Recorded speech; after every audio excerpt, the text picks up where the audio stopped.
Hi, everyone. Good to see y'all. Wow. Everybody jumped in there nice and early. Uh, Good to see you, Gary. I want to say thank you to Gary because he is always on the ball. Always on the ball. Thank you. Thank you, everyone, for coming in. I know it's been a few weeks. Um, there's been a few things going on. Um, but I'm back. Uh, I'm here.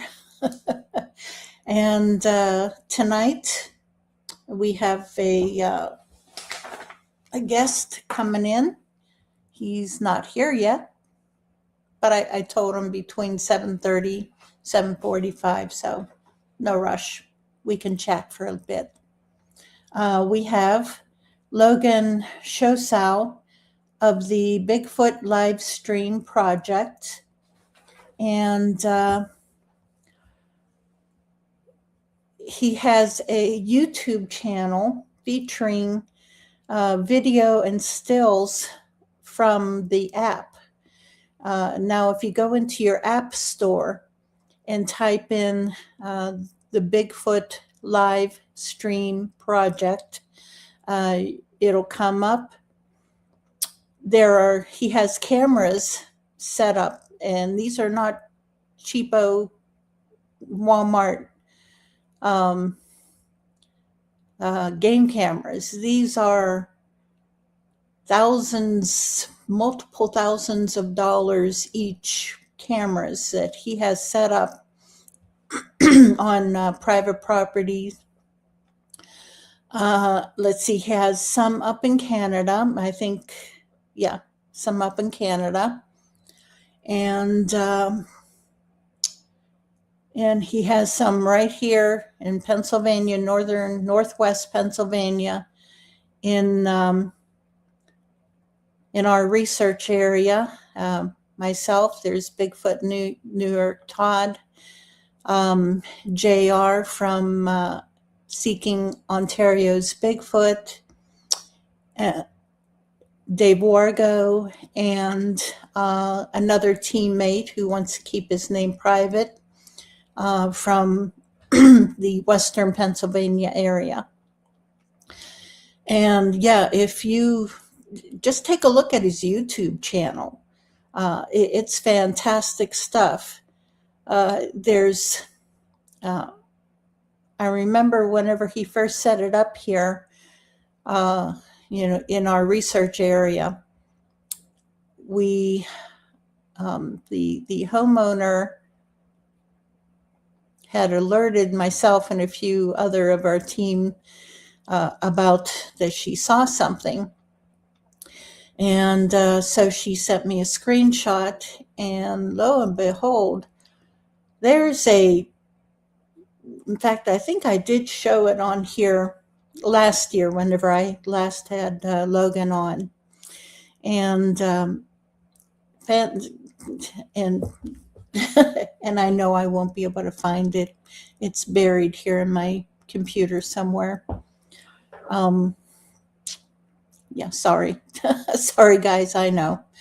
But if you go back to my other show with Logan, I have it on there along with a bunch of other photos.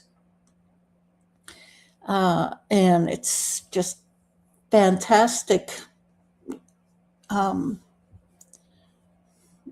not a technical person. You guys hopefully realize that. Hey, guys. And the picture is amazing, for night vision as well as thermal.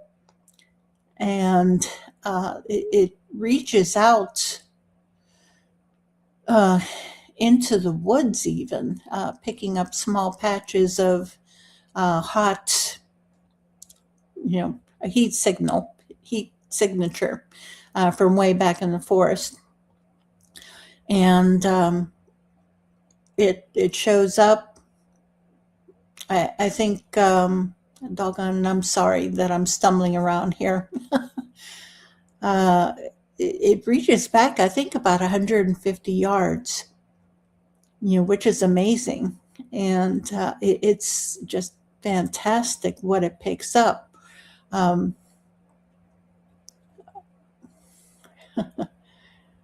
Yeah, new thermal glasses are cool. Yeah. Oh, I'll have to look those up.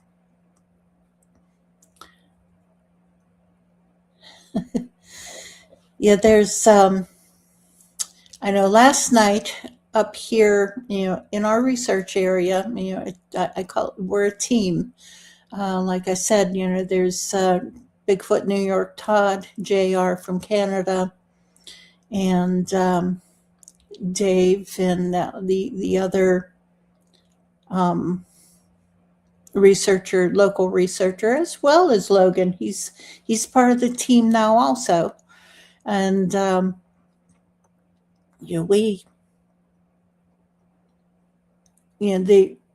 know we were chatting on Messenger last night, and there was some bangs on the wall. There was something possibly crawling around. Couldn't quite see anything, and then there were some orbs going through the trees. Just in the video that he had of the orbs, he may have that up on his up on the YouTube channel by now. I'm not certain, but just those orbs. We were trying to debunk them and trying to figure out, okay, is it possible they were vehicles going down the road? No, not in that direction and too high up. And they were going too fast. Plus they were kind of bouncing around and going. They were like two single headlights, but they were not together like a vehicle would be. And wasn't an airplane, was not a helicopter.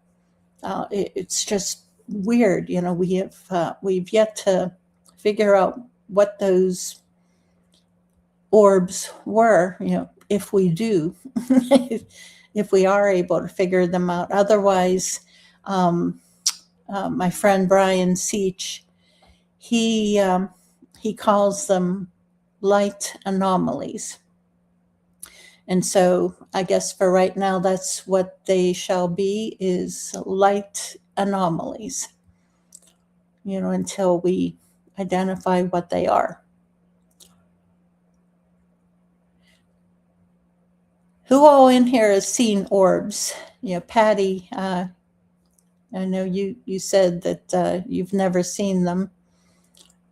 Todd, I know definitely you have, and I've seen them up at your other research area. I've seen orbs before that also in other areas.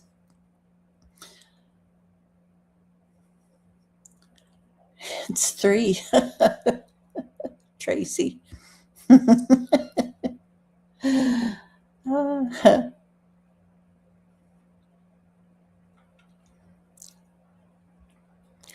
Hey, yins, guys. Yep. Okay, Corky talks to his orbs and they listen to him. Cool. Interesting. Well, yeah, the orbs last night, we could, they were on the camera. And I don't think Logan didn't catch them until, later on. But interesting. I think I do remember hearing about Corky talking to the orbs and them listening to them. It's interesting. Corky has such an amazing research area. Amazing.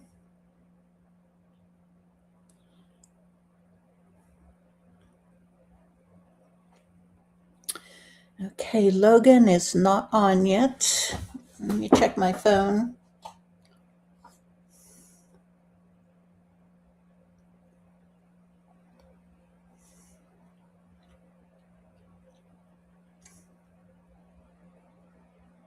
Yeah, he may be mixed up as to what's Logan's YouTube channel. It's called the Bigfoot Live Stream Project. And live and stream are separate words, like I have in the title, the video title, Bigfoot Live Stream Project. Yeah, so get over there and subscribe, to his channel. Fantastic research. The app that he has, it's it's for both Apple and for the other one. So you can add it onto your phone and subscribe to it. I think it's $4.99 a month to subscribe to the app, where you can watch the videos live. And there's a report thing on there also, so that if you happen to spot anything on any of the live stream cameras, on the app, you can report it immediately, which is great, because you never know what you're going to spot. And like I said, he has cameras set up up in Canada. I think over in Western Canada, and here in Northwest Pennsylvania. I remember him mentioning that he was going to set up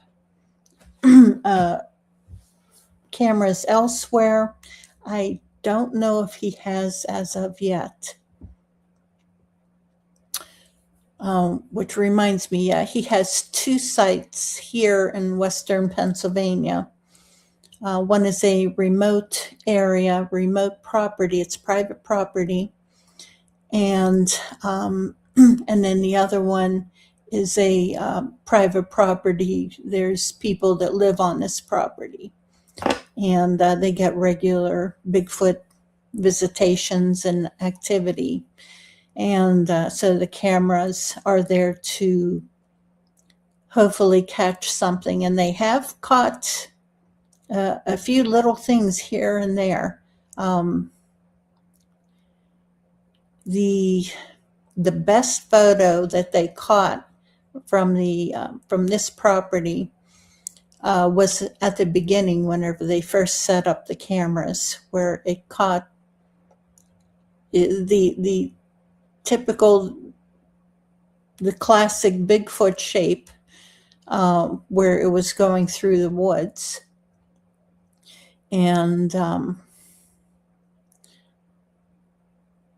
what I recall, she and I, the homeowner, she and I were watching the videos the one night. We were watching the live stream. Yeah. Okay. Yeah. And we saw some deer. They walked in the frame and they were feeding, and then all of a sudden the buck looked up and they all ran off. And then behind them walked the Bigfoot shape. And, I took a screenshot and I zoomed in on it, and I said, holy crap. If that's not a Bigfoot, that's a really good imitation, but it was a good one. Hey, Jeff, no, we don't have a chat shortage, that's for sure. Yeah, I wonder if Logan, because I told him 7:30 Eastern Standard Time, and he lives in Central Standard Time. And I think they're in Central, I think it's 6:45 or 6:45 there. It's an hour behind.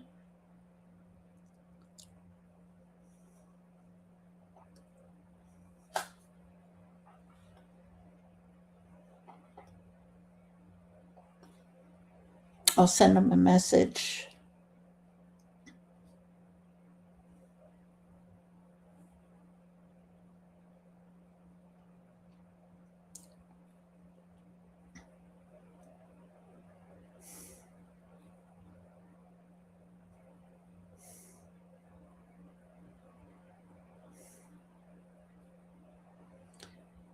Sorry, talk amongst yourself, guys. Hey, Robin, good to see you.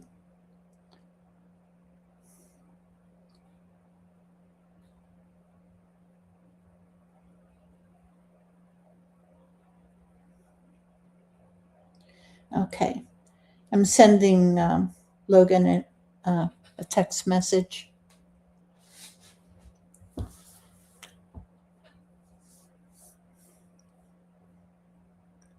Oh, that's right. I forgot. There's yeah, I read about that. There's internet and phone outages. I guess Verizon. Okay, you're having issues there in Maryland also. Yeah, we have T-Mobile here. So no problem. Everything's fine.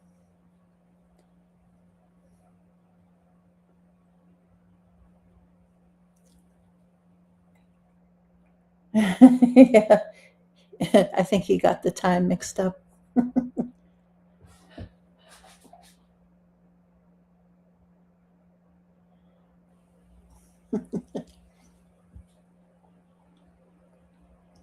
Yeah, that's why I kept telling him 7:30 Eastern Standard Time, EST.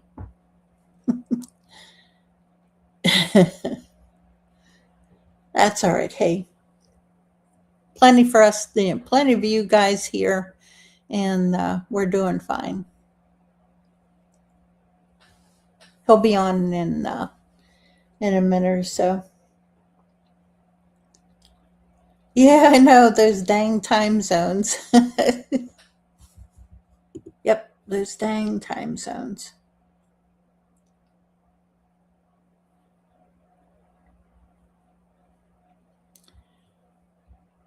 You see these Christmas things around, the frame. I thought I removed those, but I guess I didn't. Oh well, that's all right.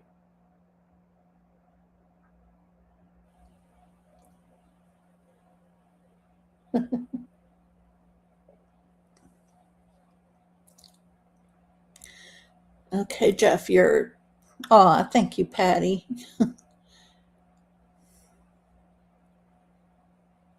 Okay, Tracy, hold on. Let me get up to your comment. You finally listened to Martin Grove's experience. Yeah, he had quite an experience there in Land Between the Lakes. Yeah, I was finally able to meet him. When was it? 2 years ago? Yeah, 2 years ago at Land Between the Lakes. I went there on a camp out with about 100 and some friends, and he was there along with a lot of good people. Just a lot of good people. Yeah, Martin is cool. He's a good guy. Oh, Jeff, you may have bear stew. Oh, that's right, Gary. Yeah, that was the meat and freeze. Yeah, we it was so cold. We nicknamed, instead of meet and greet, it was the meet and freeze because it was freezing. Um, I know the one night I went down to 17, and it was cold. The year after really wasn't too bad. Wasn't too bad sleeping. Still cold, but not bad. Yeah, Todd. One of these days you're going to have to come along, get in there. had too many dogmen and LBL.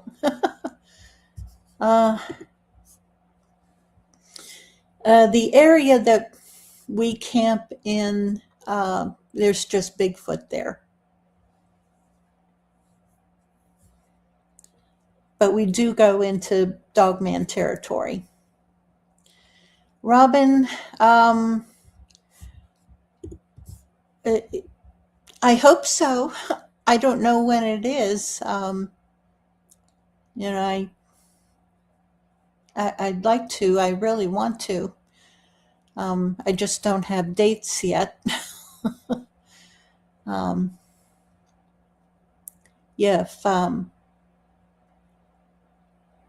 Right now I'm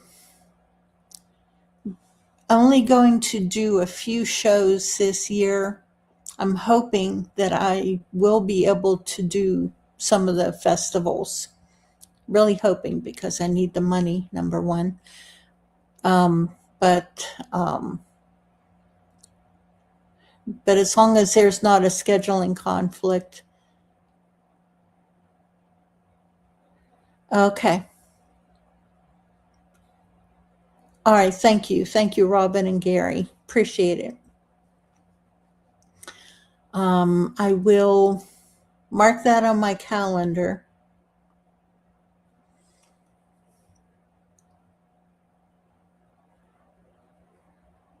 Hey, Tom Cornell, welcome.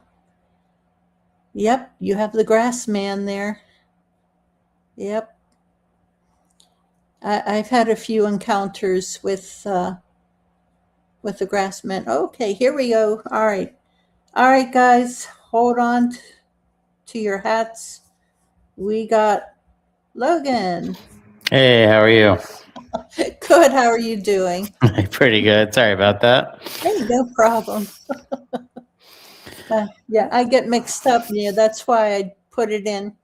I put the time down as Eastern Standard Time, because I'm never sure. Okay, is your time Central Standard Time like the hour before or hour after? I can never remember. So that's why I always put down Eastern Standard Time. Got it. Yeah, I just read it and I was like, oh, it's 7:30, but yep. Wires crossed. Yeah, hey, that's all right. No problem. That we had put a pretty good crowd in here, and having pretty good conversation. There's campouts coming up down in Lane Between the Lakes, and hoping I'll be able to make it. There's no date set for it yet, so really hoping. So have you gone to Land Between the Lakes yet? I have not. I know a few folks that have, so it would be cool to get over there, but yeah. It's on the list. Yes, definitely you should go. Yep. And we'll drag Todd down there also. Oh, here we go. Yeah, there's Todd. He says, you look good with candy canes. Yeah, for sure. I wasn't able to get my Christmas decor off of here yet. It's always good to keep it through January anyway, right? Yep. So what's going on? Anything new with the Bigfoot live stream project? Yeah, we seem to be having lots of activity still. As far as the Pennsylvania site, as far as the project goes, I'm actively coding feature enhancements and trying to get all that finished here, hopefully within the next month. So I'm trying to get some event management and just stuff as far as not just doing the live stream and doing bi-hourly reviews, but actual show you the blips and the hits and stuff, and put it into events that you can watch. They might be a little bit longer than like a standard event management kind of front door camera because there's a lot more to it. But yeah, I'm working on that, and then some other just user requests and enhancements and things of that nature. Still looking for fresh sites. Still doing that. I'm supposed to go out. It's either going to be end of April or 1st of May. I'm going to go out with Survivor Man and set up a system with him. Cool. I'm hoping it's going to be more long term, but we haven't fully sorted out all the details. But it's pretty much a go. So I built a system for him, and I'm kind of using it as a lab here to do some fine tuning for other things. So pretty excited about that. That's cool. Very cool. Can't wait to see that on the app. Yeah. So should have probably 3 to 4 camera, 3 or 4 streams there. I did go out into Radium in British Columbia and winterize the 2 streams that are up there. The problem with Radium is no one's actually been out there in the winter. So there's this mountain that basically is northeast of where the base camp is. So in British Columbia, wintertime, the sun only gets so far up in the sky. So it goes over that mountain for like, right now, it's like an hour a day. So I'm getting like very little sun. So I was getting like 4 or 5 hours a day, and now I'm just waiting for the sun to come out again. So it's that one, when the winter starts fading here, it'll be back up and going. But yeah, so that one is a challenge for sure. It's like right smack in the middle of a mountain range, and I put up like a custom, and then a few folks like Adam and Bill went out with me, and another guy named Craig, and they kind of helped me. I went to the hardware store and built these basically freestanding racks for these solar panels to where they will be vertical, and so they wouldn't get snow load on them. And I bought 4 new winterized Canadian batteries and did a whole bunch of stuff and put a bunch of thermal stuff in, and I still need the sun. So so anyway, that mountain's killing me, but it is what it is. Yeah, that, and you're just not getting enough sun to charge the solar batteries. Yeah, This camera's running. If I could get a little bit more sun out, it'd be okay. But I'll just have to wait another month or so. But it is what it is. Yeah, you got to deal with the conditions of the area. Yeah, but I wanted to at least get it to where I could see it through January, and I at least did that because no one's actually seen that area in December. So I at least got a good view of it in December and the snow load and everything else. So I at least know what to expect. And one of the streams that looks like something pushed, and I don't know if this is from snow load or not, because I can't see the tree itself, but something pushed the tree over the trail there that we call Porcupine Trail. So be interested to see if that's natural or not. But there's definitely a bunch of trackways going down the trackways there, and I did see a big bull moose come through, and a big about 700-800 black bear, 700-800 pound black bear going through base camp. Wow. Stood straight up, rubbed its back on the tree right beside the trailer. So might have to chase that bear out. But yeah, no thanks. I don't deal well with bears. So yeah, other than that, I mean, that's I can give updates on some of the activity. Like I said, most of the activity, since the radium is kind of minus sun right now, is in Pennsylvania, so it seems to be never ending there.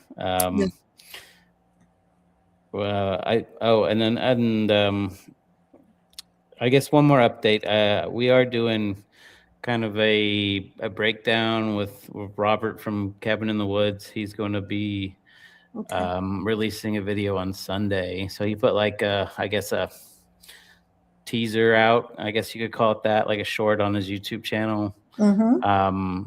But yeah, he did I kind of saw a preview of it. He did a great job at it. Nice. It's true to the events, and he's great at telling the story. And Good. yeah, I think it'll be a really good video. So Oh, good. if people need to be on the lookout for that. Yeah. So yeah, guys, keep an eye out for that on Sunday for Cabin in the Woods. That should be a good one. I know the last one I watched, it was good. Good episodes. Yeah, he's a talented storyteller, right? Mm-hmm. He's a good researcher, and he can definitely put the facts to paper and give a good video on it. We absolutely can. Yeah. Yeah. Let's see. Patty asked, where is the Survivor Man set up at Canada? We debated Oregon, but I think we settled with Ontario. Okay. So I'm hoping that space shouldn't have any blocking. It should be a little bit better as far as weather in the winter, but yeah, I think that's what we're gonna do, Ontario. Good. That's good. Well, I know JP is in Ontario, but probably I know Ontario's a huge province. Yeah, I can't remember what the town name is, to be fair. And that's okay. That's okay. I don't want you to name it anyways. Yeah, that's quite all right. Yeah, Canada, Ontario, Canada is good enough. Yep. Yeah, that's yeah. I've traveled quite a bit up in there. I used to cross country ski with a friend all through Ontario, up in Quebec, and beautiful, beautiful country. Yeah, I like Canada a lot. Yeah. Let's see. Do you have any other questions? Okay. Yeah, Robert stated yesterday our site in Northwest Pennsylvania, the R&R site, is the most interesting he has covered. So, yeah, yeah, you think it's probably the most, I guess interesting is a good word, Todd, right? Interesting, thorough, detailed, yeah, documented. What do you want to call it? It's got it all. yeah, well, yeah, that site has it all. Yeah. Literally, I know. Yeah, we've been covering that since 2018, and it changes constantly, but the Bigfoot activity is constant. Yeah, it really started ramping up in August, at least for me, from my view, and I don't think it's really stopped. It just keeps surprising me, to be fair. So, Yeah. And I think if people watch Robert's video, Cabin in the Woods, it'll give like a pretty good breakdown of a lot of things, but I can kind of get into a handful of things that we've been going through there. Okay. Maybe some of the future stuff I'm thinking about. All right. So just where do you want me to start, Mary? Well, yeah, you have Radium Springs and any other sites that you're scouting? I'd really like a site in the States. southern states if I could, but Yeah. I tried to make it to the Bigfoot conference in Texas that they have every year, and I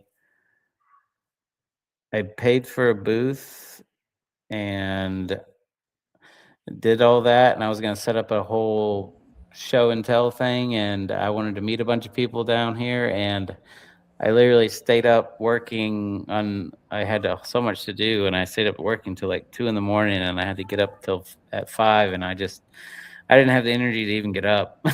Yeah.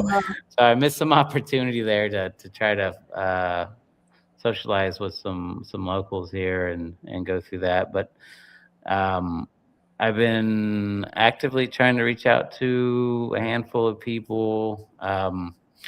There's a few folks that I've wanted to see if they wanted to do a collaboration because and this is recently because they're kind of trying to vamp up and do something similar to what I'm trying to do. Oh, But it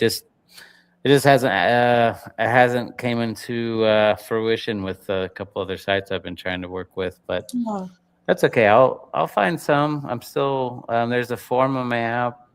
If anyone really wants to get involved or has a site or has a high frequency site, they can always hit me up and put it on there, or directly contact me on my email, or hit me up on some of the social media stuff. And I think I did talk to some folks out in Washington. Well, they're two doctors, but they go out to Washington State and they have a good location out there.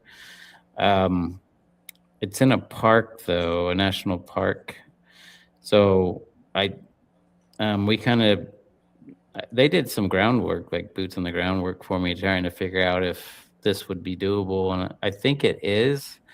I just don't know if there's like a great, like I'd have to go out there and find a spot. But they seem to have activity pretty frequently when they go out there. But kind of need to get back in touch with them and see what's going on. But yeah. other than that, yeah, just I know there's a lot of people that have their sites, and there's a lot of folks that work in this field, and they're researchers and they're great people. I just haven't found the right folks to keep going and add more stuff to yet. Yeah. I know, Todd just mentioned Forrest from the podcast Creek Devil, and she has a very active area. She and I were just talking last night, and yeah, she has some great activity. She's in Texas, Mm-hmm. and it's just that she wants to keep her site private. She's Right. not interested. I had approached her before about it, and she's not interested, unfortunately. Yeah, that seems to be the case, right?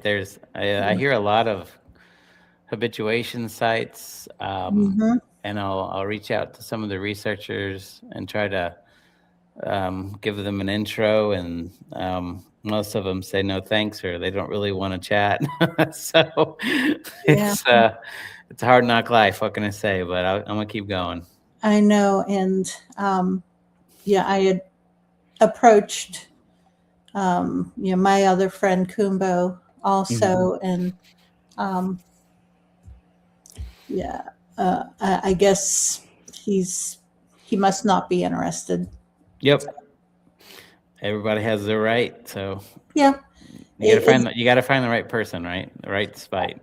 absolutely. And the problem is, I think people don't understand no matter how techie the person is, the individual is, you still have to explain the security that your cameras have to them, and how private that you are able to keep their location. Yep. And Yeah. maybe you can go into that now. Yeah, I can. I can touch on it. So none of the location is really broadcasted, or there's no metadata. There's nothing in the actual data packets or the anything that anyone's actually watching. It's all layered in between on the back end, and it processes and goes through content distribution networks and gets cached everywhere. And there's a whole lot to it on my back end on the programming section of it, but it's really up to whatever site it is on what they want to show, right, and what they want to do. Because anybody that wants to spend a year trying to figure out where something is, like, there's a will, there's a way, right? Like, I yeah. see.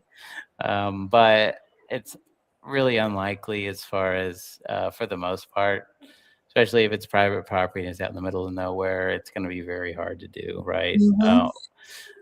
So really, and if you would tell me where you want it, if you don't want it to move certain directions or you don't want to see certain things, with I totally respect whose ever property it is and go by their rules. So so really, from my standpoint, it's highly unlikely. It's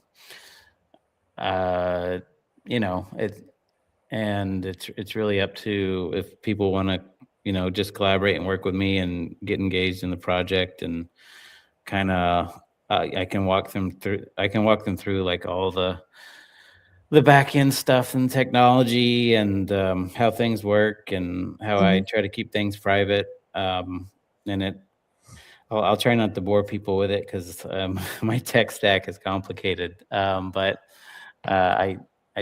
I start talking tech and then people start losing interest. So, so I try to keep it light on that and not get super in the weeds. But yeah, it's like I said, it's finding the right people to work with, or the right location, or the right researcher. I've thought about dropping a system over in Bluff Creek, but and then when you put things out in the public, you got to worry about theft too. So it's a catch-22. Yeah. Especially like the Bluff Creek area, where everybody goes.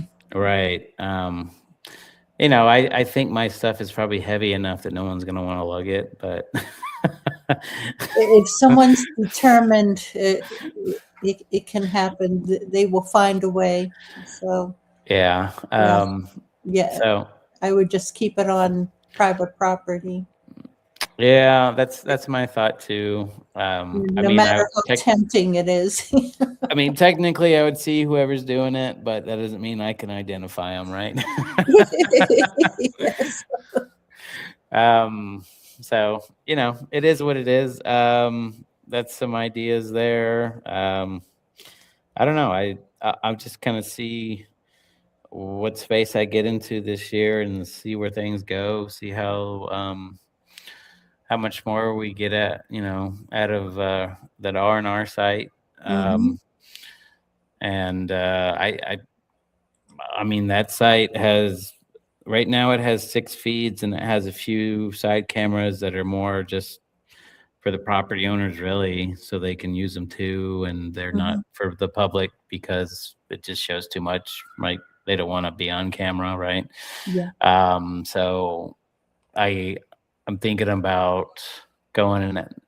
I could probably add a couple more. It gets kind of tricky when you're trying to be private, so it's like all about angles. But so that's something as far as the cameras go. I could probably add a few more streams there just to cover more bases. As far as activity goes and like future wise equipment, at least for the R&R site, so they have, and I know you know this, and New York Tide knows this, they have so much like house slaps, right? It's like just tons and tons. Robin, our one of the people I work with had texted me and said you know, that there was a house slap the other night, right? So Yeah. it's I haven't even had time to go and look at some of the data for it. So I've been Yeah. itching to go look at that. But when they slap the house, um, they seem to do it pretty frequently in certain locations, but they like to mix it up. Yeah. And we really don't know like the exact spot that they're doing it. So I'd like to get some sensors, kind of like earthquake sensors in a sense, but Oh, basically sensors that put on the house that'll measure, and kind of help us pinpoint kind of where it's at. yeah. So Yeah. I think I found some sensors, that I'm thinking about just playing around here in my lab and seeing how they do. And when I go out there next, if those work out, I'll probably ask the property owners if they would be open to putting a few on a couple ends of the house. Mm-hmm. And I think I can get it to where it alerts the researchers and the property owners all in one swoop. Oh, okay. So yeah, I think that's something we can do. I know, there's, because of all the you know, whatever we want to call them, house knocks, slaps. I'm thinking of other ways that we can maybe, even Dave had mentioned putting some kind of dye or something on the ground so we could see the tracks when it's not snowing, or see more of that. Mhm. So I'm kind of open to some of those things. I need to do more research because that's not really my space as far as some of those like ultraviolet kind of dyes and stuff. Yeah. Yeah. So, Um, right. so I've been thinking through that, and then been really trying to figure out if there's a way I could implement lidar, um, Mm-hmm. sometime this year at a location to where it is basically just a constant feed on lidar that'll paint a picture on the woods or around the house. So even let's go there and just say that they're ultra camouflaged or invisible, whatever you want to call it. Mm-hmm. The lidar should bounce back on anything, even if it is Yeah. camouflaged, and paint a picture of movement, right? So maybe the cameras aren't sensitive enough to pick up these beings, and lidar would be, you know. Um, Possibly, yeah. Now, Patrick suggests, what about some used military ground sensors like they use at Area 51? yeah, I've looked into some of that too. I don't know, because they have a lot of wildlife that goes in and out. Yeah. They have some animals. Yeah, there's deer. So it might be counterproductive a bit because they just have so much. I capture so much furry critters on on the Yeah. videos so much that it might, I don't know, it might cause a lot of more noise and signal. Yeah. But True. Yeah, there's deer between the deer and the bear going mhm. through. Yeah. And there's a few tomcats that run through there. Yeah. I'm constantly catching foxes, that are going back and forth on the east side and west side. Coyotes. I mean, there was basically a herd of deer across the field the other day. I think I counted like 20, Oh, 30 deer going through there. I was like, oh my gosh, what's going on here? It's like a deer party. geez. um, Yeah, Todd says geotags inside Christmas ornaments that he's been putting out in the woods. Some of those ornaments show back up. Um, yeah, I mean, yeah, geotags are a good idea. I totally agree. I don't know if we put something in there, if they wouldn't take it or not, but it's worth a shot. yeah, you never know because they may be able to sense the EMF if they do put out any type of EMF. I would be careful, even though the geotags did work in Oklahoma in Area X. I can't remember the name of the group, the North American Bigfoot, The Wood Ape Society, is yeah, that what it is? NABRC, something like that. Yeah, they had put a geotag. They hung it about 7 foot up in the air on a fishing line, and that way something, you know, either a bird or only something 7 foot tall or taller would be able to catch it. And it caught on the fur of something that roamed around for about 3 months, that it was able to track it, and until the battery ran out. But Yeah, I know they have a lot of interesting stories at that site. yeah, they do.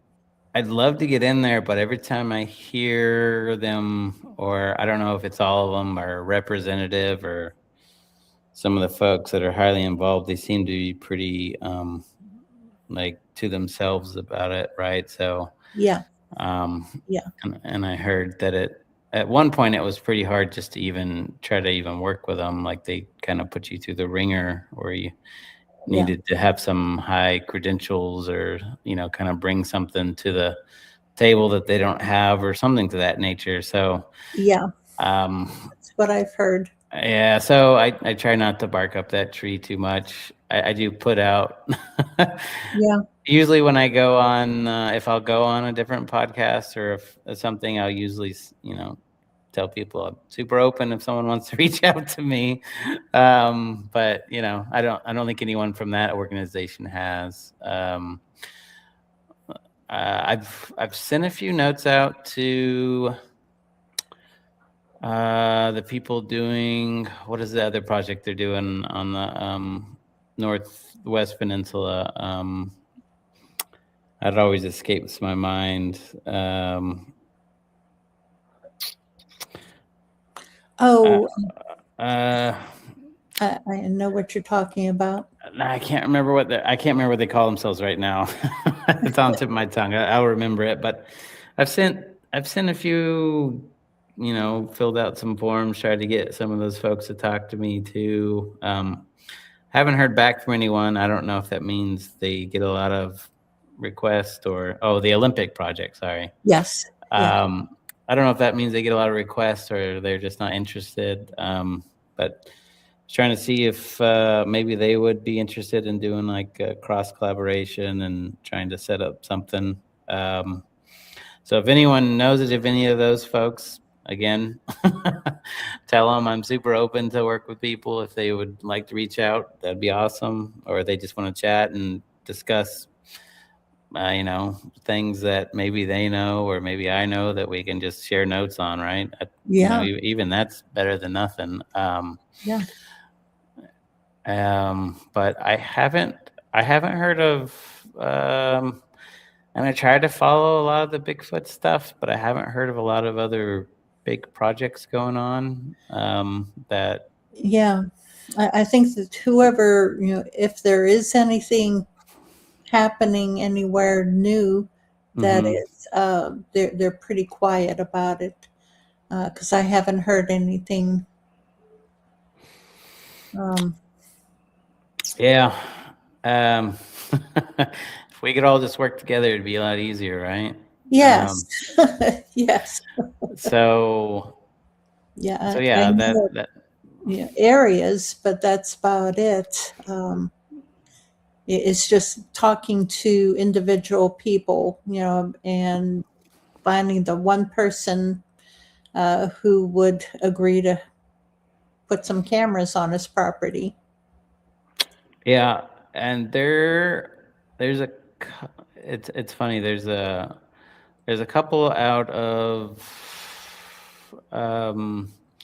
Nordegg in Canada that I believe, I don't know if they co-authored the book or if it was one or the other did more of the writing, but they have a book. I think it's called Nordegg Bigfoot. I could be wrong on the title, but I know they did a book, and they seemed, from what I hear, they travel a whole lot and just set up camp all over Canada and go down like tons and tons of roads and everything, and Mhm. all the logging roads. And I was Yeah. thinking about reaching out to them and maybe doing like a travel kind of setup with them, right? Yeah. To where we could have kind of a live feed where they go, Wow, kind of a thing. there's Dave Orgo. Hey Dave, how's it going? But that's kind of one of those weird, I don't know, God winks, whatever you want to call it, because Mhm. I saw them post on a group, and I reached out to one of them and chatted with them like a year ago for, I don't know, a day or two, just talking.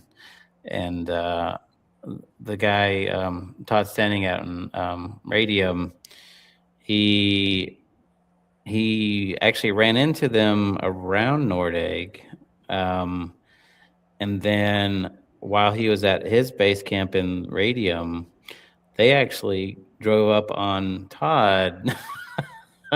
Like in this remote area, they apparently just drive up, like I said, like every single road there is in Yeah. Canada, it seems.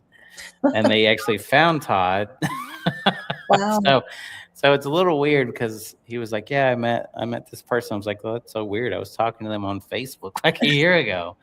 So I don't know, maybe that'll pan through too. I need to chat with them, but You never know. Well, they're kind of, plus Survivor Man, Les Stroud, he has traveled so much, between his contacts also, he may be able to find, be able to suggest other areas up there also. yeah, for sure. Yeah, I'm trying to go out of my comfort zone. I'm kind of a to myself kind of guy and collaborate and do all that because it's Yeah. part of it. But it's if you work hard at something and you keep going, and you won't fail, right? It'll Eventually. it's about the journey. That's right. So that's what I'm doing. It's about the journey. I wanted it to be a sprint, but it's definitely a marathon. Yeah. It's never as easy as what you think it's going to be. True. But yeah, my only advice is just be careful about oversaturating an area. Yeah. Because that'll do the complete opposite of what you want. Right. And it wasn't, from what I recall, weren't you having some glitches, a lot of electronic glitches and problems, and with some of the cameras, and I mentioned that Bigfoot will put out infrasound, which will interfere with electronics and mess them up, quite frankly. Yeah. I had a few things happen. I had a microcomputer that went out at one point just for no reason. And I had to basically build another one and get it drop shipped with some other stuff, which costs a pretty penny. But there was no reason for it to die. But the other thing is, so we had a camera out close to the owner's kind of tree stand area where they seem to have a lot of activity. And Yeah. I really don't know because I did the basic fundamental checks of everything, and I couldn't get that system to spin up. And I would go out there and put a different camera and connect it to the power over Ethernet connection, and it would be fine. And I go back to the garage and put the camera that wouldn't come up, and I'd plug it into another source, and it would just come up fine. But every single time I'd stick it out in the woods, it would not work. So what I did was I basically just left it out there, and I said, okay, well, I guess I'll just leave it there. And when New York Todd went out there and he was doing a bunch of stuff, it just turned on like on its own. And it worked. It worked for about maybe a month or two, and then we had some kind of electrical problem. I don't know what.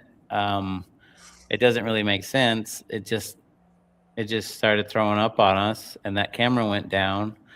And every time I would try to get that camera to come up, my other equipment would shut down. So if I could, the only way for me to get that camera, my actual other equipment closer to the homestead to work, was to take that camera offline. So I worked with the property owner. I was like, all right, just go unplug it. Seems to be it doesn't want us there. I don't know. Nope. So they want their privacy in their certain areas. Yeah, so I left it. It's still there. At some point I'll go grab it, and I'm sure I'll take it home. It'll be fine. Yeah. So that hunting stand is it's special to them. That area is special to them. They've marked it, and they've tied little saplings around the railings and tied saplings to each other, and to block you from going up in there and moving around it. And so it's there's something special about that area. They don't want us in there.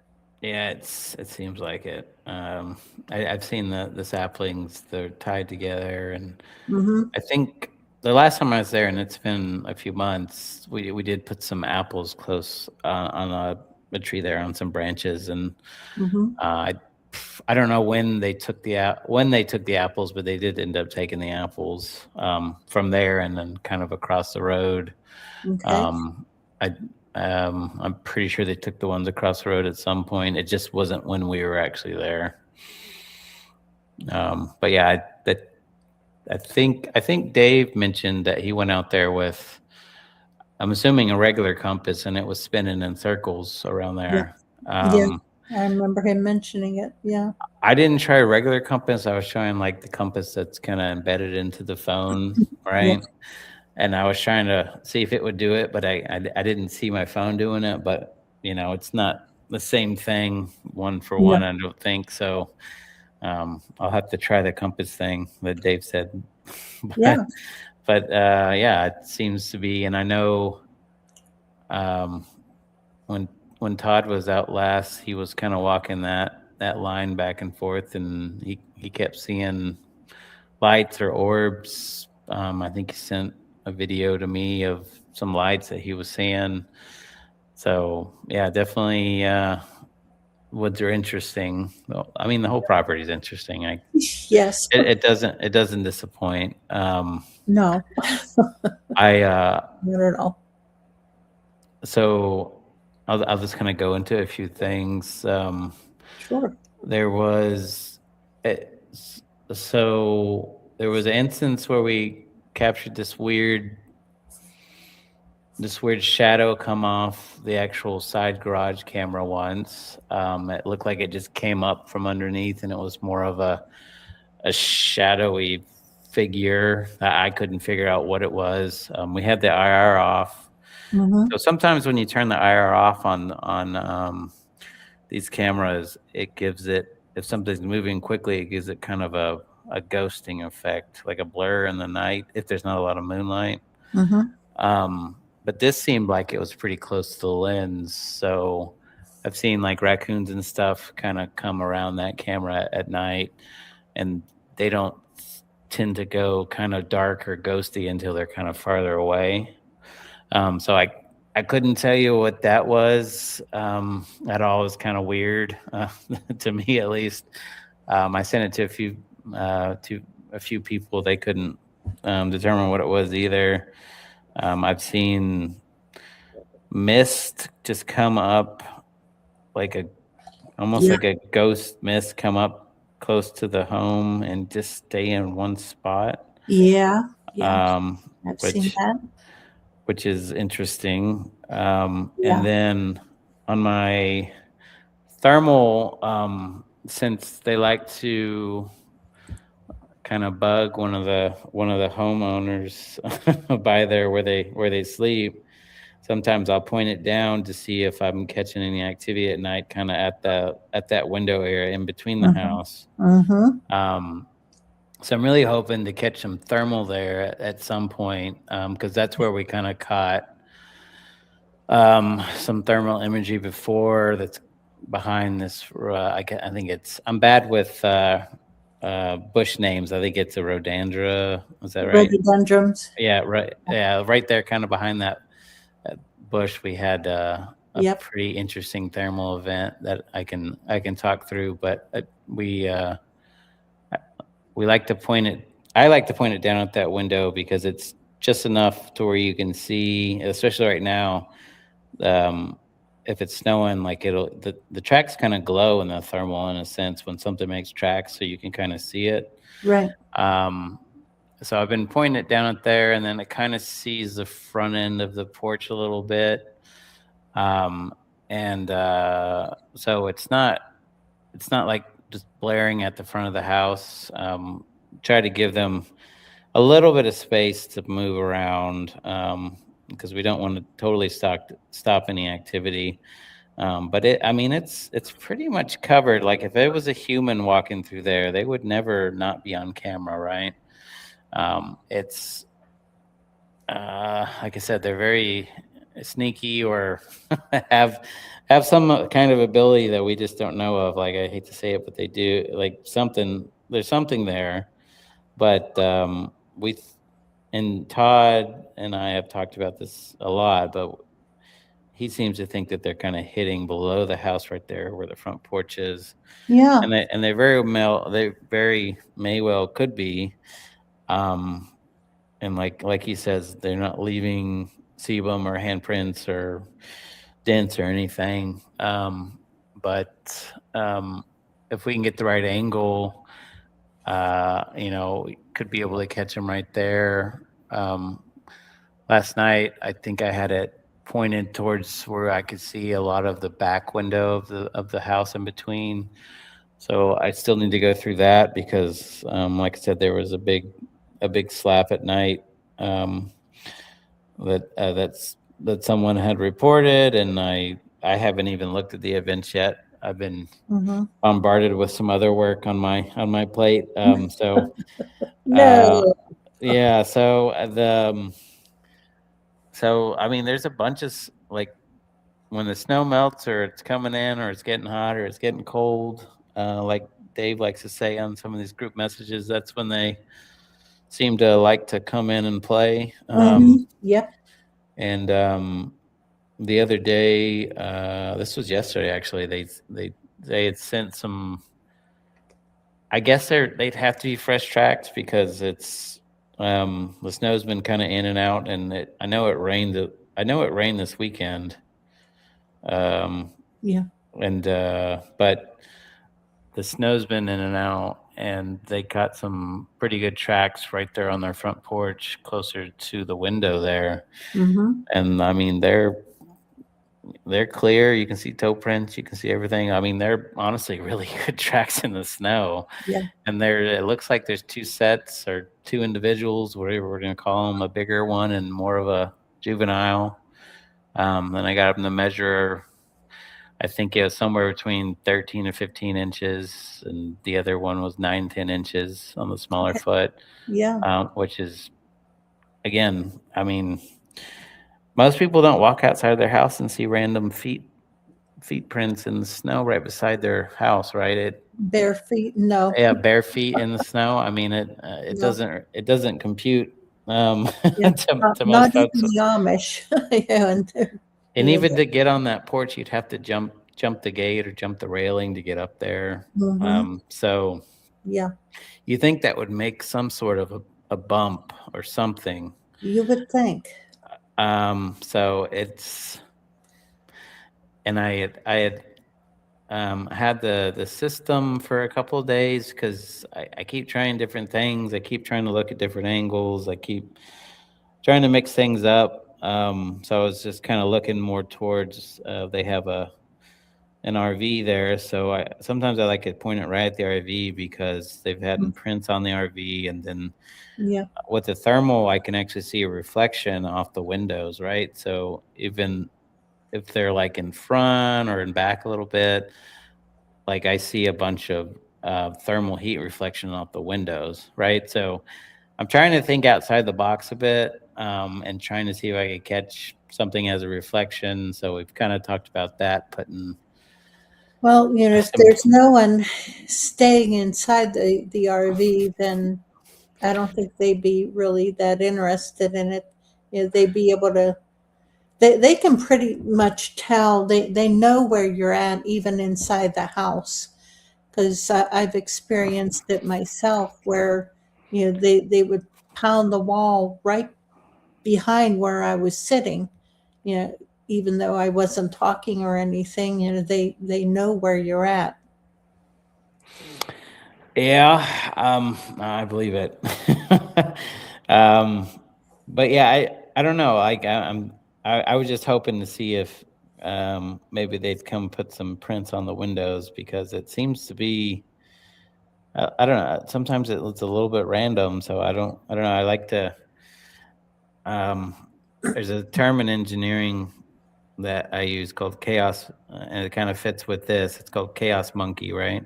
Mm-hmm. So I'm trying to introduce some of the chaos monkey randomness into this site to um, where I can just be less focused on a certain area and just kind of swing things around at random. Yeah. I don't know. The only problem with that is people may not appreciate it, right? If they're watching it. True. So Yeah. if they're hyper focused on something and they actually seeing something, or they see a heat signature and this thing just swings around and goes somewhere else, right? Yeah. So that there's like a catch-22 to everything that you're doing, because you could be looking one way and seeing something and then swing it and go a different direction. So I'm trying to think through the best way to do that. But Chaos monkey. Good so friend. it's yeah, it's there's tons of ideas there. And there is the capability and functionality with these 360 cameras to do that. So it's doable. I'm just trying to see what we get with what we got so far, and if that works better, then we'll keep it that way. If not, then I'll think of something else. Todd says it's a great name for a band. Yeah, it is. I like the name. Yep. There we go. Um, so, but yeah, I think I got off track a little bit. I was trying to say outside the window one night. I did see on the thermal even, it looked like a dark heat shadow come through, and it looked more form like, and it came through and went past the window and kind of over. So I don't know how to explain that because um it's definitely like a heat change, right? It's Yeah. something on thermal is darker. It's a change in temperature. So, and it was, I don't generally see it that way, right? Usually, if you look at the time lapse on the thermal, like you can see the heat change, and it's kind of less dramatic and more like gradual with the Mm. moon and everything else. And you can definitely like time lapse it and see when things kind of change during the day and at night and the evening. And even when someone's got like a loud light on, right, you can kind of see it in the thermal. Mhm. So I there's just little things that it's hard to explain. The bedroom window, again, I don't know what to make of this. It opened twice on its own, right, and just goes up. I would say 8 inches, at least 8-10 inches. Um, and I know sometimes they keep it cracked just for airflow, probably just for not getting stuffy in the house. Like they'll crack it very tiny crack, in the winter. Yeah. But like you can see in the video, there's a few videos, and I need to post a lot of videos. I've been horrible about posting some of the stuff that I've been finding, because there's so much of it, and I'm focusing on finding it more than posting it. So I could definitely get better at posting some of the content out there on some of these platforms. I do have a place in the app to like post like user reported sightings. So I try to keep that as I've been trying to keep it as user reported sightings. I'll probably start using it more and just start throwing everything I got into it. There's some automation stuff I could do to where it'll just post everything. When I drop it in a location, it just goes everywhere. I was thinking about just making that on my own, but Yeah. I know there's some companies that are doing it already, so I might just bite the bullet and just pay monthly and and use other people's software. But yeah, I need to put some more stuff out there. But usually when I find something pretty cool, I try to make a little tiny 30, 60-second clip of it and throw it out there into the world. But yeah, there's so much content. I'm so scrutinous of things, and a lot of the times I don't want people to think I'm posting just for content, right? Like, oh, I just don't have anything to talk about. So, Well, if it saves you time and you're putting out content, right, do it. So I've gotten some of that feedback, so I will. I'm trying to work on that. But definitely, I want people to get on and go through and scrub and do all those things, because I'm probably spending, and I have an algorithm, right? So I'm trying to post that algorithm out so everyone can use the same one that I'm using, but inside the app. But I'm using my algorithm, and I'm probably spending at least an hour and a half going through video a day, video and audio, and that's without event handling and things like that. So it is a challenge. To join, to subscribe to the app itself. And just a reminder, guys, get on in your app store and look up Bigfoot live stream project and subscribe. They need the help, all the help they can get watching these videos and reporting things. So get in there, check it out. Yeah, I would appreciate the more people, the more eyes, the easier to find stuff, to be honest. Yeah. Doesn't matter how good I make something that says there was a sound or a movement. If nobody's looking at it, it's not going to do any good, right? Right. And I only have like so much time of the day, right? So that's kind of why I want everybody to work together here. That's my thought, at least. That's the dream. More eyes, the better. But yeah, it's things like that. The window, I don't know. Paranormal, I don't know what that is, right? I plead the fifth because I don't know how to explain it. Yeah. I know that she has paranormal activity, ghost activity there also. She's had for years inside the house.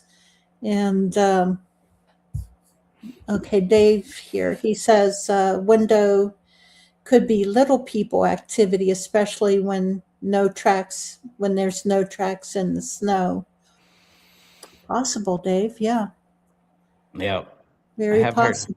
I've heard a handful of stories of the little people too. So, I mean, I don't put anything as that's not that's not it. Like, I'm pretty open-minded to ideas and opinions for this stuff. Anymore, you have to be. Todd and I were talking about this, and you probably have too. I think everyone starts in that same camp of, this is, just someone that's very intelligent and it's good at hiding, and it's quick and agile and Yep. knows the tales of the land and everything else. And the more you go into it, the more you're like, this is impossible. So it's Yep. the enigma of Bigfoot, right? So I don't. Oh, absolutely. Yeah. Yeah. You go through these phases in your research journey. So, yeah, I'd love for it to be easier, right? But Yeah. it's not fun if it's not a challenge, right? So. Oh, absolutely. And heck, that's what I'm in for. I'm in the learning more, but I keep saying, doggone it, I'm having so much fun no matter what. That's what keeps me here. Yeah. So I'm with you on that. I really enjoy it. Like, I'm probably a little much, right? but but I think it's the passionate people that are gonna hopefully get this going and more public, and Mhm. I'd love to say discovered, but we'll just see what happens. It's if I was going to put money on it, I'd say we could definitely do this in my lifetime. I think we have the technology and the know-how and the people Yeah. to at least say this is real. I don't really care too much about like bothering them in their natural world. Like, I'm okay with leaving them alone, right? Mm-hmm. But I'd still love to learn from the people themselves, or be able to interact more, or learn how they're so good at what they do. Mm-hmm. But definitely not into, you know, like banding out and making certain, kind of what we've done to the Native Americans, kind of, right? Like, Right. I'm not really for any of that, but it's, yeah, I think it's important to humanity to know that we are arrogant and that we don't know everything, right? That's for sure. No. Um, like, I talk to so many people, and they're just so absolute in their stance on everything, and I'm just like, I don't even know how gravity really works. Like, we say we do, but do we? We can't harness it yet. So there's just there's just so much to know, so much to learn that we don't know, and we Yeah. really we really live on a very small footprint of the world, in my opinion. Like, Yeah. we're in clustered areas, but we're in very small footprint, to be fair. Yeah. There's so much out there. So who's to say that there's not even more out there we don't know about? I know there's a lot of other things besides Bigfoot that people report on. So, it's, yeah, I think this is a fun mystery to dive into and try to collaborate on and work with people on. So that's what it excites me, right? I love doing this Mhm. stuff. When I find some new footage, or something happens, or somebody does a really good video on the topic, like, it just energizes me to work harder. Oh, yeah. And it makes me not want to do my day job, but I'll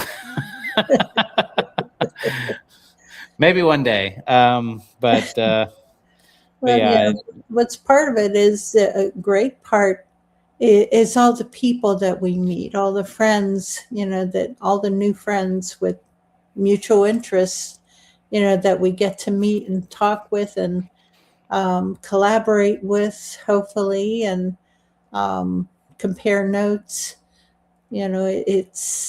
That's part of the fun right there. And a lot of times, yeah, you don't agree on everything, but even so, you have something to learn from one another. Yep, totally. There's a ton. I've learned a ton from other people, like just Yeah. listening to people's stories, even ideas of doing things and approaches. I'm like, oh, that's a good idea. I haven't thought of that. I'm gonna give that a shot. So it's limitless possibilities here, but it's a labor of love for sure. Oh my, yeah. But yeah, as far as other activity, I want to say there's 11. I want to say it's 11. I could be wrong. Could be 10. Different kind of up close vocalizations that they've done. Yeah. Fairly close to some of the cameras, which again is another like thorn in the side of frustration of the camera thing. But like it's like almost like they're almost like taunting, in my opinion, right? Yes. Maybe they're not. Maybe they're just playful and they're just, but it's it could I take it as a little bit of taunt towards me, because I'm like, all right, I got to figure out a way to if I hear that type of frequency, to make the camera spin right towards them. Right. And I Yep. figure out where the sound, triangulate the sound and pinpoint it. So that's the stuff that I think about at night when I'm going to sleep. Like, how do I triangulate this and then make something auto pan, right? It just trying to be more precise in my methodologies, right? Oh, that'll drive you crazy. Yeah, You'll but be pinpointing stuff so much that, and then all of a sudden they'll switch to something else, and yeah, it seems to be the case. yeah. If I'm looking at kind of a certain corner, they'll go to the other corner, or if I freed up an area, they'll go over there. So it's definitely, yeah, go there. I know the one time I was so frustrated because we were having a lot of activity at this one view of the camera, and then all of a sudden the camera moved, and I'm saying, "What the heck? No, no, don't move it." But Oh, and who knows if it was them that moved it, which is possible, or the camera automatically panned to something else. Who knows? But yeah. It's I think we can get a lot better at, like I said, the technology and with all the equipment we have out there and all of the, whatever you want to call it, electromagnetic, energy, the EMF, the energy from the electricity, yeah, the heat from the cameras themselves. If you look at the cameras through another thermal, you can see the heat from it, right? yeah, With all that being said, and I mean, they're still coming around.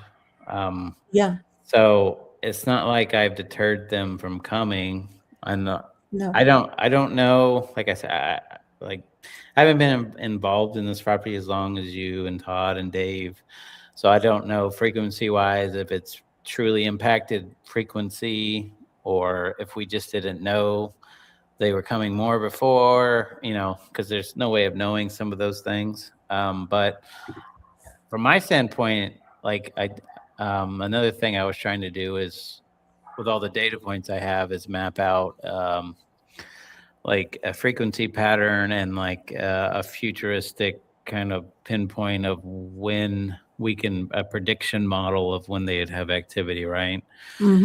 So I kind of put some relationship towards, the season, the moon, the weather, the time of day,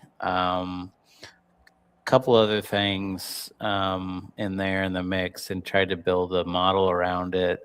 And for the most part, I think they have been following that model. It seems to be at least twice a month. Most of the time, twice a month, they'll have vocalizations and activity. Now, the house slaps is way more frequent. So I didn't know on the house slaps. To me, at first, it was up in the air of whether we had a mix of paranormal Bigfoot or paranormal Bigfoot, whatever you want to call it, like intermixed. Like, I don't know, maybe they're drawn to this property because of the energy of the property itself. Sometimes I'm thinking that's what it is. There's all kinds of other activity going on there that they're drawn to it. Possibly high EMF from the ghost paranormal activity. I don't know. I'm not into. I'm only going by what I remember from watching the TV shows on ghost hunting and them checking EMF levels. Yeah. And it's possible that they're drawn to higher EMF. Yeah. I don't know. I that would be a something that maybe we could measure there to see if they have some anomalous, like, I know Dave talked about the compass and everything else, but something that we can measure.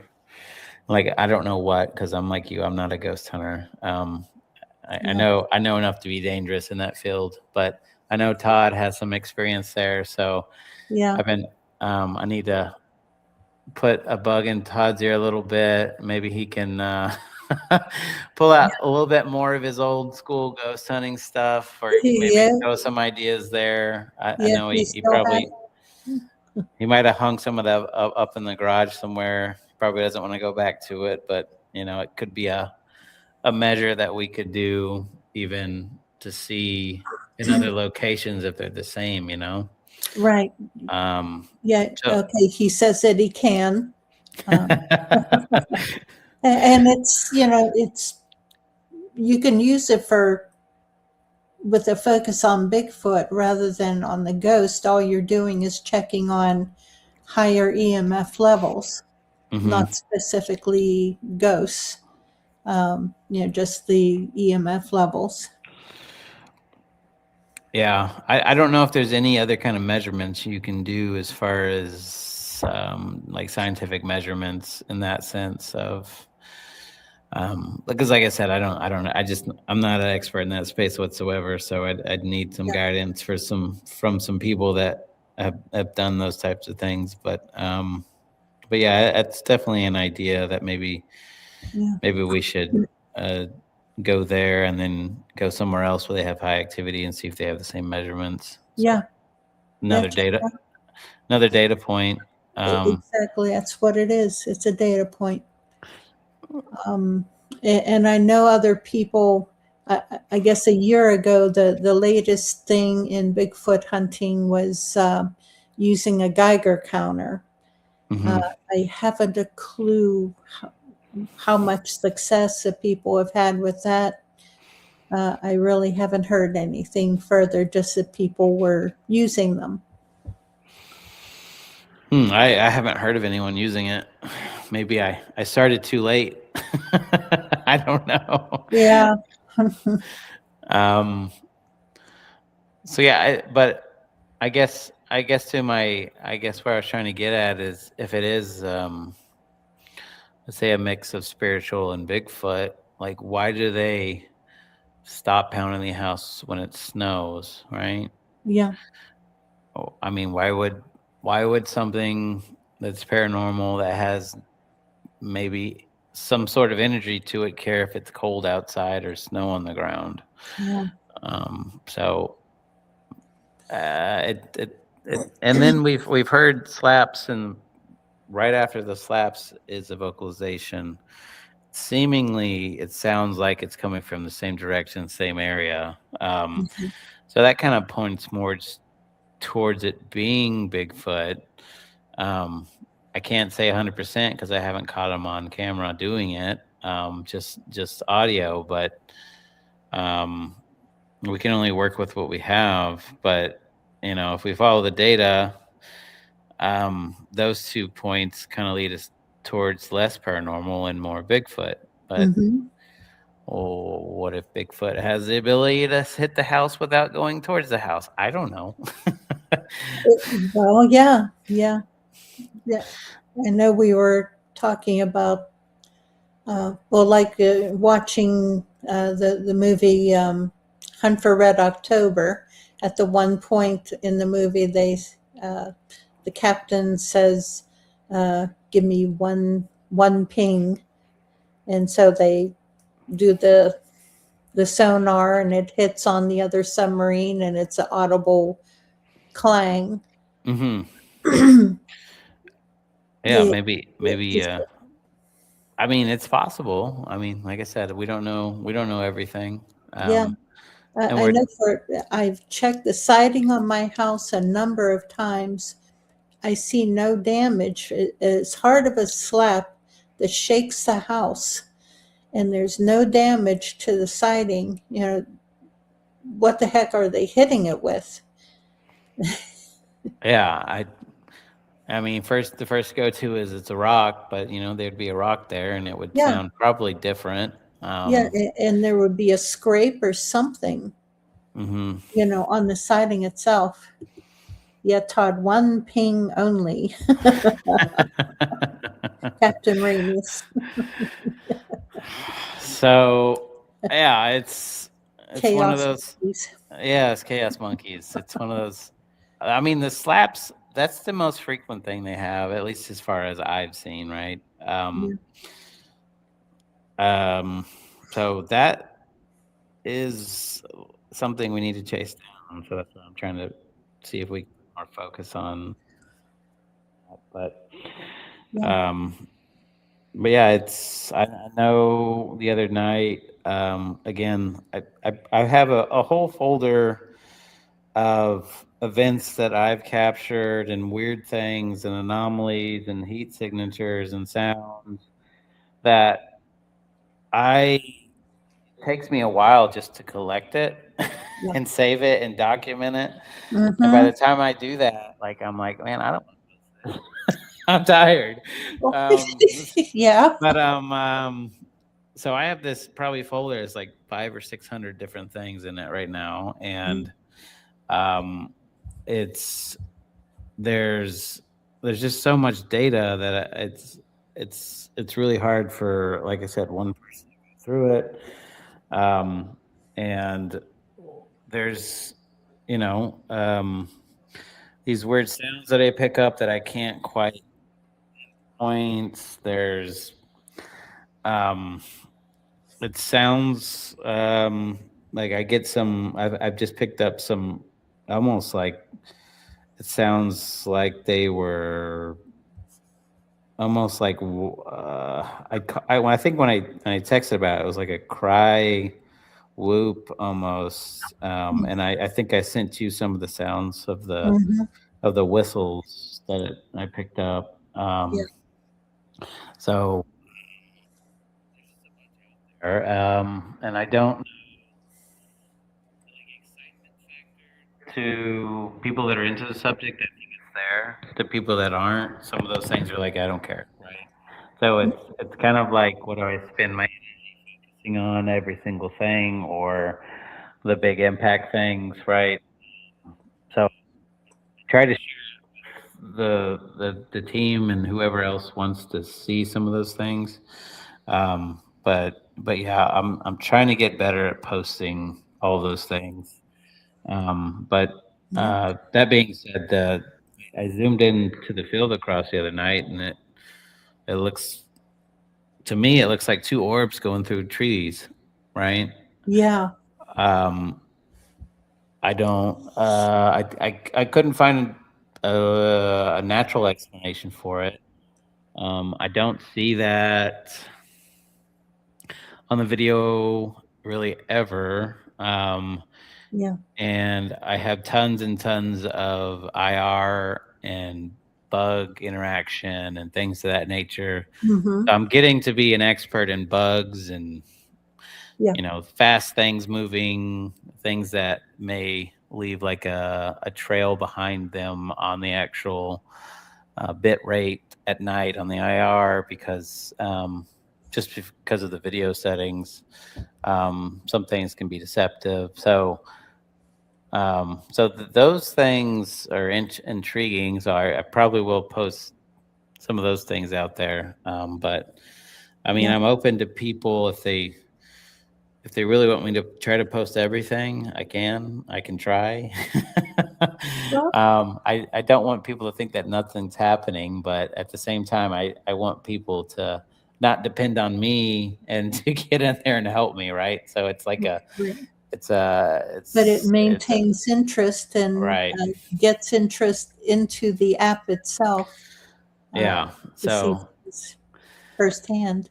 yeah, I'll get better with it.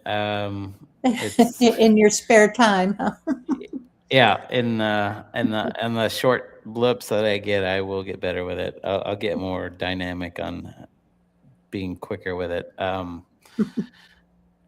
The other and Todd and I had talked about this.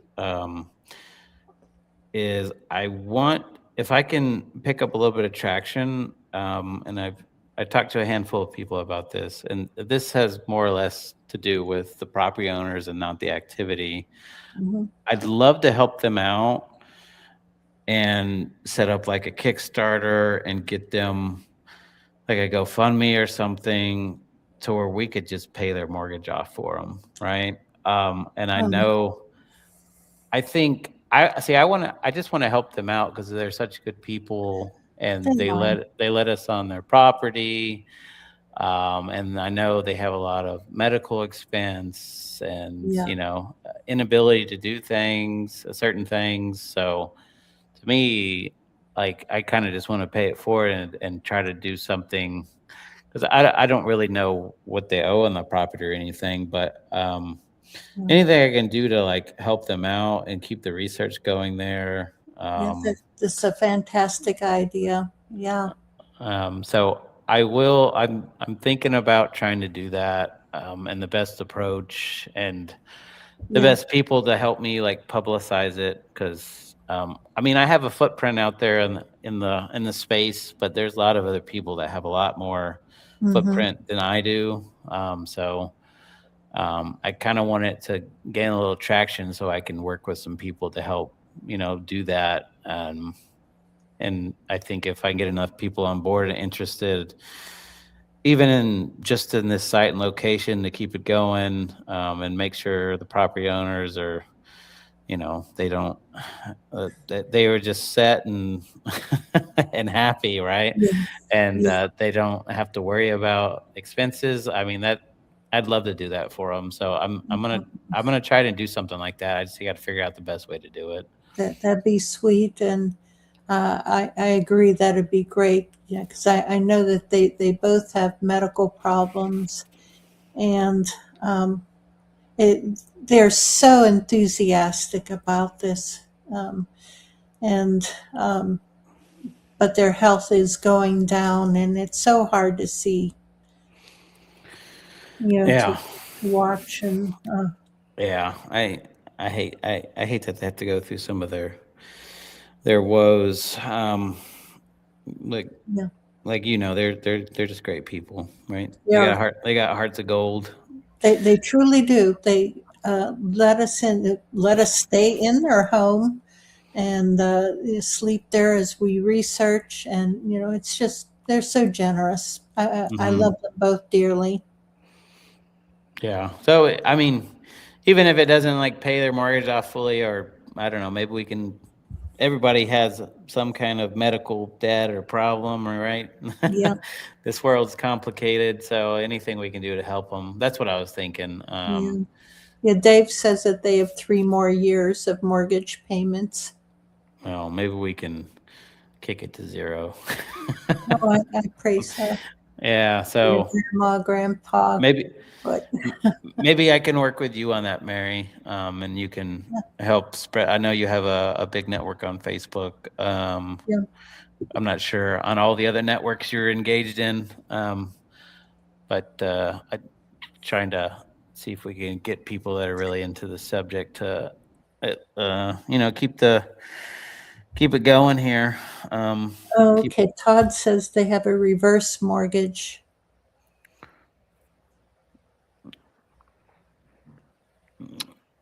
well, either way, We'll it's have to it's discuss things. yeah, it's something I was thinking about over Christmas. So, um, I like the idea. I haven't started anything for me personally as far as like Bigfoot oriented, right? Mhm. I think someone started a GoFundMe for when my kid got cancer for us for a couple months. That it helped out paying some bills when we couldn't work and doing that Mhm. thing. But Yeah. um, I prefer to a GoFundMe or something that goes straight to them and not to this project. Yeah, I Um, agree. I agree. so that's my thought. So I'll keep it at that for now, and I'll try to think through it and get back to you and see if we can. Okay. Maybe you can, if I get it going, you can post on it and try to spread it around. Okay. Yeah, I guess both Todd and Dave can. Well, we'll chat offline Yeah. about it between all of us and see what we can do. But yeah, that's um, we've. And I can't remember if I came on last if we talked about some of the thermal stuff, but some of that's I do have the intriguing thermal on some of my. I know I put it on Instagram. I think I put it on Facebook. I bit the bullet and made a TikTok because I haven't put a link to it on my app yet, but I did make one, even though I hate having all these social media platforms. They're just so time consuming. I like to just get outside and not. Yep. I'm on my computer so much. At the end of the day, I don't want to stare at that. Right. So Yep. it stinks that that's part of the business world now, but it is what it is. It is, unfortunately. Yeah. But yeah, the thermal's there, but I mean, we seem to be capturing something new and exciting from my standpoint. I don't know. It seems to be at least once a week. There's something happening. Yeah. So, it's the site, the R&R site does not disappoint in my opinion. Super appreciative to Todd and Dave and you and JP and property owners. Like, I think this site is it's like a gold vein on the earth, right? It's one of those gold veins that you just find. Yeah. So I'm hoping people come to appreciate it as much as I did coming into this, because when I came into it, I didn't know what to expect. I was like, well, these sound like great stories, but we'll see, right? Well, and you found out. Yeah. So yeah, since April of 2025, since we started in the April, it's definitely been an eye-opening experience for me. So if anything, I've learned a lot about way more about the subject and the matter. Just diving into this site itself. Yeah. I have learned a ton out in British Columbia, but this site kind of tops the cake for me. It's it's pretty amazing. Yeah. I know, amazing, and here it is. All the other active areas, that I've traveled to through the years, and And here it is, right here at home, just an hour and a half, 2 hours away. Yeah. The guy I work with a lot, he would go out to Radium with me, and he's like, why do I need to go to Radium? There's just more happening in Pennsylvania than it's in Radium. Yeah. Travel 1,000 miles. I got it in my backyard. Yep. So it's kind of funny. It's just different activity. It's, whenever I love going to Land Between the Lakes. The activity is different. Sometimes it's just as mischievous and inquiring, but then down there you have a little bit more hint of danger because of the dog man. That they're there. So yeah, I've heard a few of those stories. I don't know a lot of people down there. There's a few podcasts that I know. One of the podcasters that hosts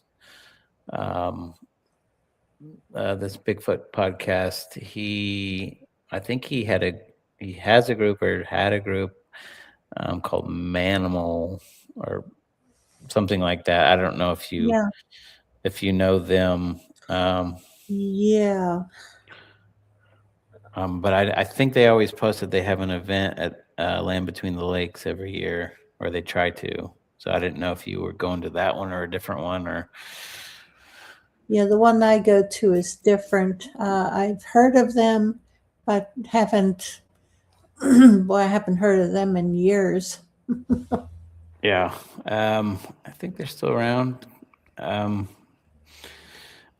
I finding less time to listen to podcasts here lately, so yeah, same here.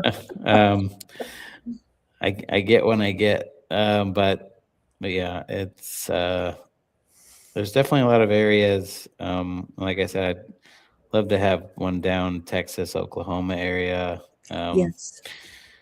There's a site in New Mexico. I'm really trying to been beating that guy up about. Not really biting, but I'd love to have a site in New Mexico too, and then somewhere in the Northwest. Just kind of spread out, good areas, good hot zones. Yeah, spread it out a little bit more. Down south and out west a little bit more. Mm-hmm.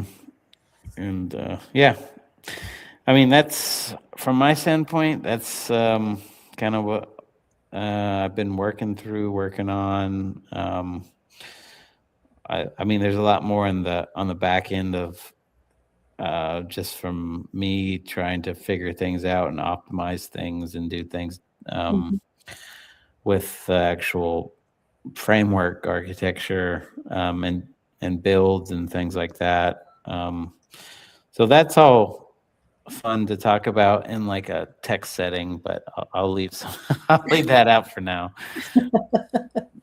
Well, when do you get set up with Les Stroud in Ontario?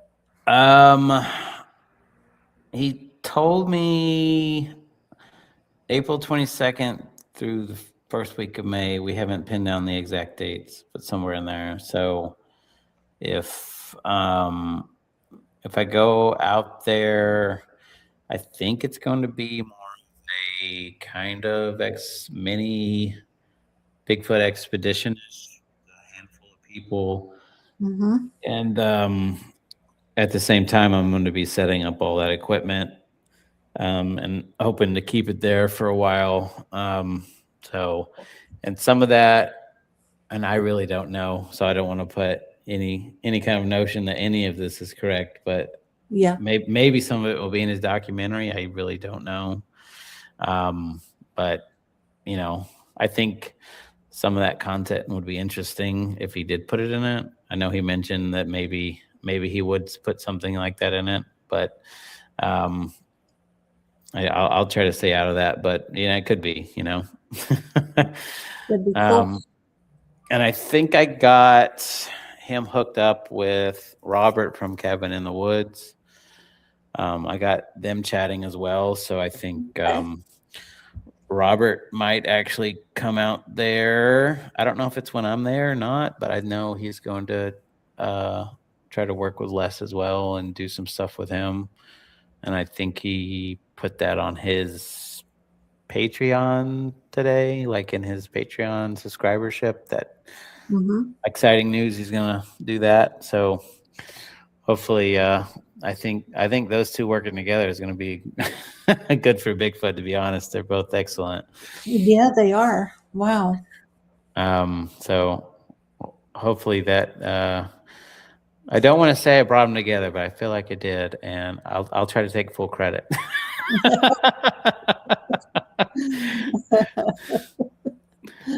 I'll take all the credit and none of the blame. How's that? There you go.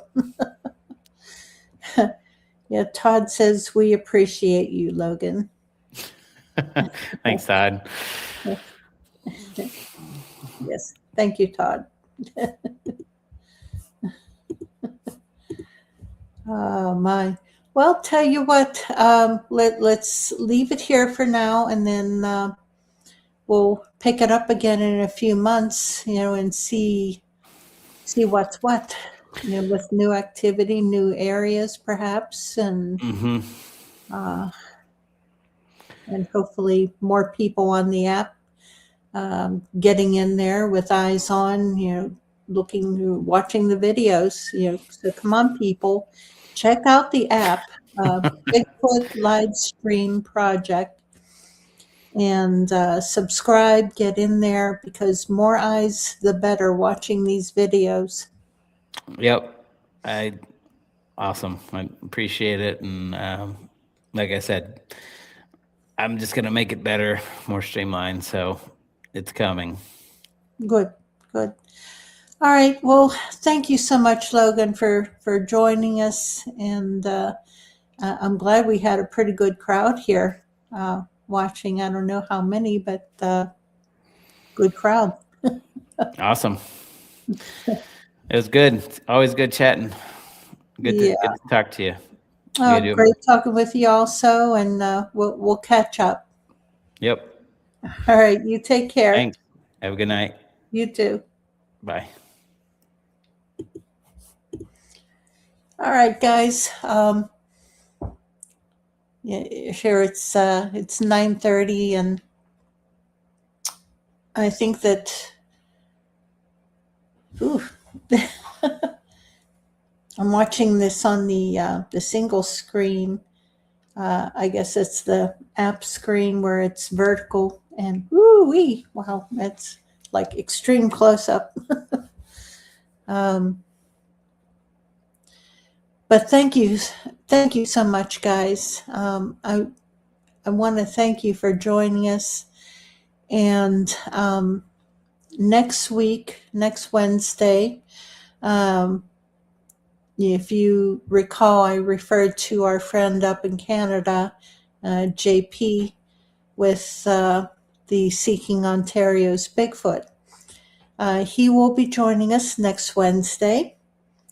I think he said he can only join us for an hour, so which will be nice. We'll be able to see and talk with him, about his research both up there in Canada as well as here in Pennsylvania at our research area. And we'll get his perspective, his point of view. It's always great to hear from everyone. And we'll get Todd on again sometime, and we'll just continue on. All right, so tell you what, guys, I'm tired. For me, it's late, and I just want to thank everyone for joining.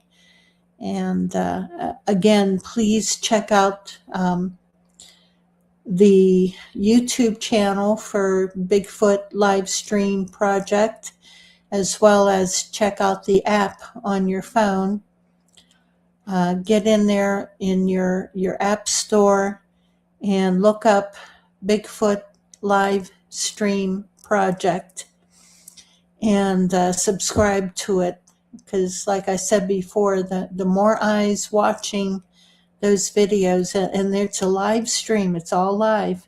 If you see something, you can report it right away. He's got a link there to report.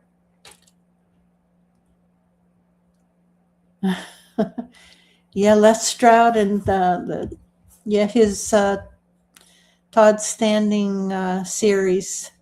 I know that was fascinating. No matter how you feel about Todd Standing, the Les Stroud's series on Bigfoot brought a lot of people into this. It really did. I remember watching those, and they were fascinating. It was great watching his perspective, as a outdoorsman, and getting his perspective on it. So great, thank you, Todd. And we'll get you on again sometime. We'll schedule something.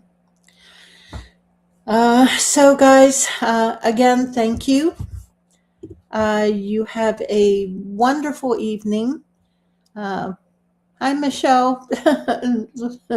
Looks like you came in here just as we're closing down. Sorry. But you can rewind and watch it from the beginning. But thank you so much, guys. And we'll see you next week. And God bless.